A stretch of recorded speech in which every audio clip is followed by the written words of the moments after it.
आप सभी का बहुत बहुत स्वागत है आपके अपने पसंदीदा चैनल क्रिएटिव पाठशाला पर।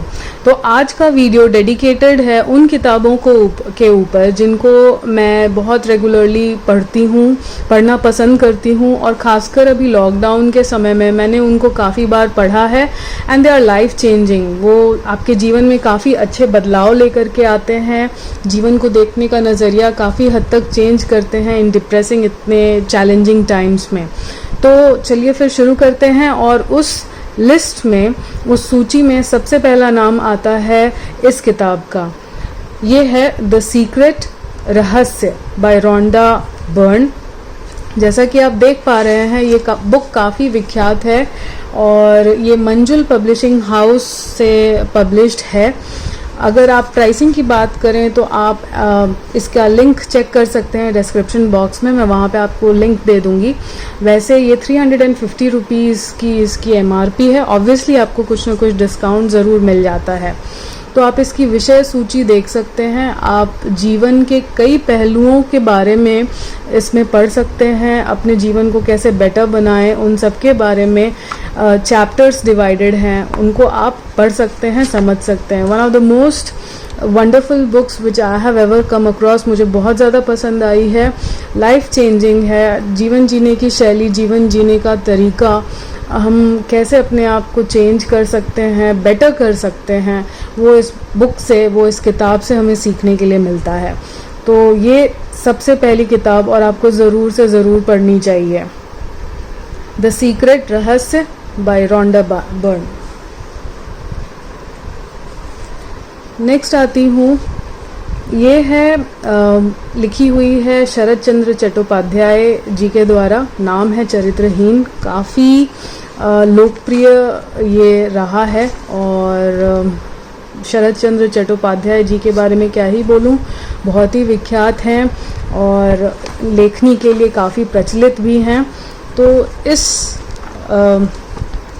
चरित्रहीन जो उन्होंने लिखा है, तो इसके बारे में अगर आपको थोड़ी ब्रीफिंग दूं तो शरत चंद्र चट्टोपाध्याय किसी परिचय के मोहताज तो खैर हैं ही नहीं, फिर भी कहा जाएगा कि चरित्रहीन से ही उन्हें वो पुख्ता पहचान मिली जो आज कायम है।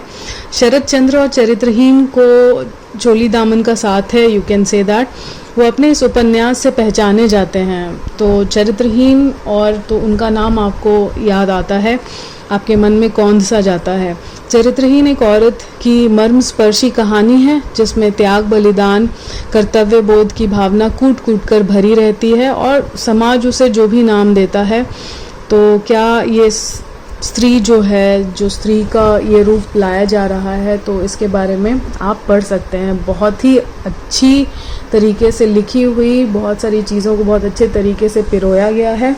तो दूसरा है शरत चंद्र चट्टोपाध्याय जी के द्वारा लिखी हुई चरित्रहीन। नेक्स्ट हम आते हैं रविंद्र कालिया द्वारा लिखी गई श्रेष्ठ कहानियाँ। तो रविंद्र कालिया जी ने 21 श्रेष्ठ कहानियों का एक संग्रह बनाया है और इसे डायमंड बुक्स पब्लिकेशंस ने पब्लिश किया है। तो आपको काफ़ी अच्छे अच्छे चैप्टर्स, अच्छी स्टोरीज़ मिल जाती हैं इसमें पढ़ने के लिए। शॉर्ट स्टोरीज़ हैं, उनका संग्रह है। संदल और सिंथाल, गरीबी हटाओ, पुस्तक पुराण। तो रविंद्र कालिया जी जाने जाते हैं अपने कहानी संग्रहों के बारे में। इनकी लिखी गई कुछ और काफ़ी सारी किताबें हैं, 9 साल छोटी पत्नी, 27 साल की उम्र तक, और भी काफ़ी सारे प्रचलित इनकी लेखनी रही है। मैं इन सब का लिंक आपको डिस्क्रिप्शन बॉक्स में दे दूँगी, आप वहाँ से चेक कर सकते हैं। नेक्स्ट आते हैं हम जयशंकर प्रसाद जी की सर्वश्रेष्ठ कहानियों के ऊपर। तो फिर ये भी किसी पहचान के मोहताज नहीं है, काफ़ी विख्यात हैं।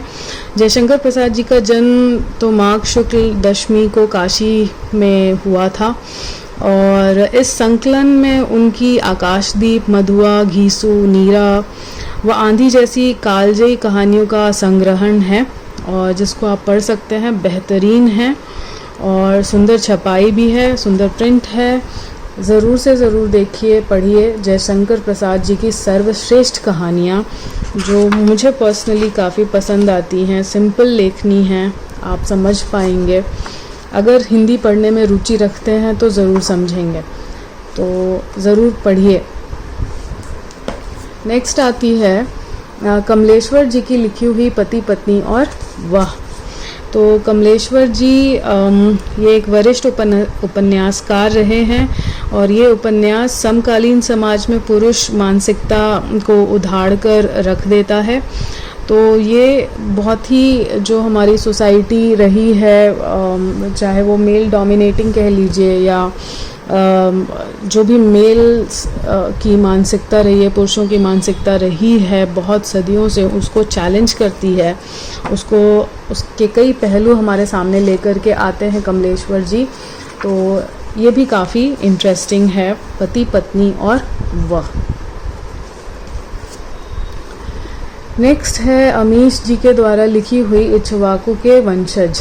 तो ये रामचंद्र श्रृंखला एक है, तो काफ़ी प्रचलित बुक है, काफ़ी प्रचलित हैं अमीश अपने इन बुक्स के लिए, अपनी इन किताबों के लिए बहुत ही अच्छे तरीके से इन्होंने राम राज्य, आदर्श राज्य को बहुत अच्छे से दर्शाया है। और काफ़ी और सारी किताबें भी हैं इनकी इसी श्रेणी में, जो आप पढ़ सकते हैं। जो मुझे बहुत पसंद है, मैं उनको आज आपको दिखा रही हूँ। तो ये है इक्ष्वाकु के वंशज। नेक्स्ट है बड़ी बेगम। ये आचार्य चतुर्सेन जी के द्वारा लिखी गई है। तो ये वैशाली की नगर वधू के ऊपर है। आचार्य चतुर्सेन जो हैं वो हिंदी के सुप्रसिद्ध साहित्यकारों में से एक हैं और जिन्होंने कई सैकड़ों कहानियाँ लिखी हैं, कई चर्चित उपन्यास लिखे हैं। उनका रचनात्मक फलक बहुत विशाल है और उन्होंने धर्म, राजनीति, समाजशास्त्र जैसे और कई विषयों पर लिखा है। तो ये आपको ज़रूर से ज़रूर पढ़ना चाहिए। लेखनी आप समझ पाएंगे और प्रिंटिंग भी काफ़ी अच्छी है, चैप्टर्स में डिवाइडेड है। आचार्य चाणक्य, जीमूतवाहन, कोई शराबी था, बहू बेटे, 13 वर्ष बाद। बड़ी बेगम आचार्य चतुर्सेन जी द्वारा। आपको सभी का लिंक नीचे डिस्क्रिप्शन बॉक्स में मिल जाएगा, आप वहाँ से जा कर के खरीद सकते हैं। शिव रचना त्रय में ये सबसे पहली किताब है अमीश जी द्वारा लिखी हुई, मेलुहा के मृत्युंजय। इंग्लिश में काफ़ी प्रचलित है, the immortals of Meluha by Amish. So इसकी काफ़ी सारी प्रतियां ऑलरेडी बिक चुकी हैं। तो ये एक ऐसे व्यक्ति की कहानी है जिसको पौराणिक गाथाओं ने ईश्वर बना दिया है। उनका एक अलग लेखन देखने को मिलता है, उनका एक अलग पक्ष समझने को मिलता है।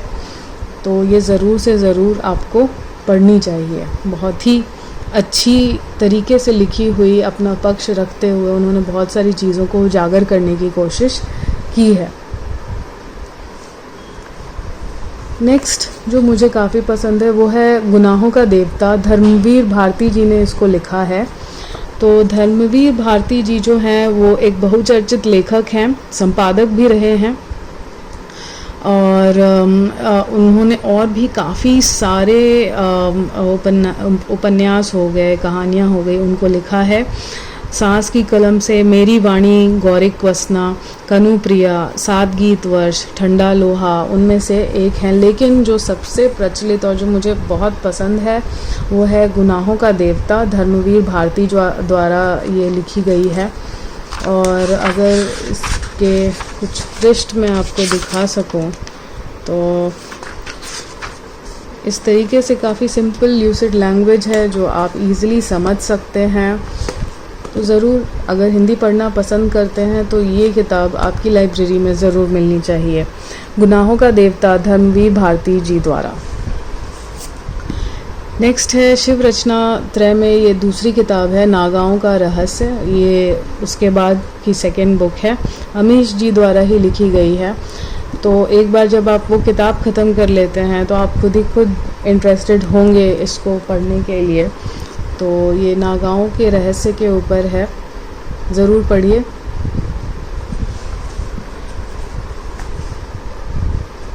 नेक्स्ट फिर से आ जाते हैं आचार्य चतुर्सेन जी। इन्होंने देवांगना लिखी है और आस्था और प्रेम का धार्मिक कट्टरता जो है और घृणा पर विजय का एक रोचक उपन्यास है देवांगना।